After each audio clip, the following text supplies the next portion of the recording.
Hey everyone, and welcome back to HSC Maths Tutoring with Nathan. And today I'm going to show you how easy it is to sketch any sine or cos inverse graph of this form. So basically where the inside is a linear function. If there's squares or any other function of x, then that's a bit more difficult. But it's really simple to sketch sine and cos inverse graphs of this form. So to start off with, look at what each of those graphs looks like, the basic form.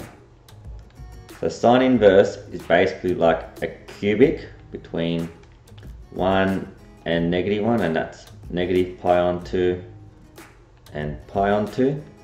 So this is sine inverse, and cos inverse x is like a opposite cubic curve. So that's at pi, -1, that's at pi on 2, and then that's at 1. So the first thing we notice is the domain for both of them is always between 1 and -1. So that leads us to step 1. So that means what's inside the brackets is between 1 and -1. So inside brackets. So then you just solve for x. So the trick here is we need to find, so 2 is find the 3 points, the 2 endpoints and the middle, which is literally just the number that's middle of the 2 x points. So then what we do is we need the range. Now the range for sine and cos inverse changes, but essentially the only two numbers that can affect the range are this capital A here and this capital C on the end. So this A multiplies the range, this plus C adds to the range. So A times plus C adds to the range. So basically we need to find what the range is for for sine inverse and cos inverse. So we start with the range for this, negative pi on 2 to pi on 2 and 0 to pi. And we times it by A and then add C. And that'll give us the range. So then, basically what happens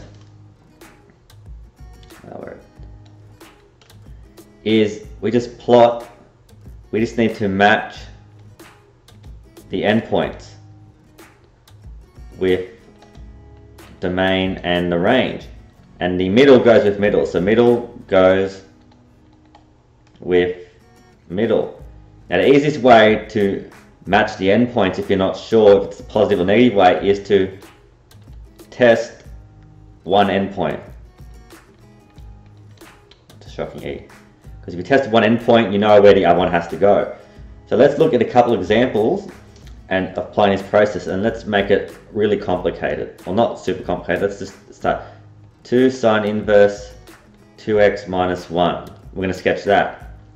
So the first step is what's inside the brackets has to be between 1 and -1, right? Just remember, it's what's in here is between 1 and -1. So now we're going to make x by itself in the middle. So I'm going to add 1 to both sides and then divide by 2. And what do you know? X is actually between 0 and 1. So now step 2 is we need the endpoints and the middle. So we've got 0, the middle is half, and 1. So they're the 3 main x values. I'm going to need to work out the range. Now the normal range is between negative pi on 2 and pi on 2, but we're timesing by 2.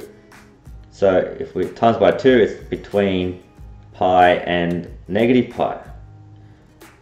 So now if we need to test one endpoint if we're not sure. I already know what it is, but I'm just going to test one endpoint. Let's test 1. So let's test x equals 1. So I get y equals 2 sine inverse 2 minus 1, which is 2 sine inverse 1, which is pi. So what that means, if I do a graph now, and put 1 here, 1 will go with pi. I tested 1 goes with pi, which means the other endpoint is 0, so 0 is going to go with negative pi. Right? So that's how easy it is. If you know where one endpoint is, you know where the other one is. It goes with the other endpoint of the range. And then the middle point is literally the middle of both. So middle of pi and negative pi is 0. The middle of 0 and 1 is a half, so literally just there. And remember, it has to have the same shape as the original sine inverse. Remember, the original sine inverse is basically just like a cubic graph. So we just now draw a cubic graph here between those 3 points. And that's just, there we go. Essentially, all you got to do is get, if you look here, the domain and range, and we just match the endpoint. So this endpoint goes with that one, this goes with that one, and in the middle goes with the middle of each.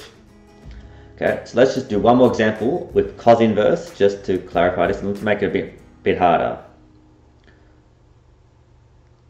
So y equals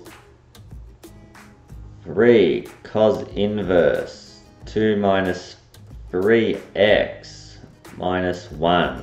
Okay, that's pretty complicated, but let's follow the process. Firstly, what's inside the brackets is between 1 and negative 1. So let's make x by itself. So we're going to subtract 2 from both sides. And now we divide everything by negative 3.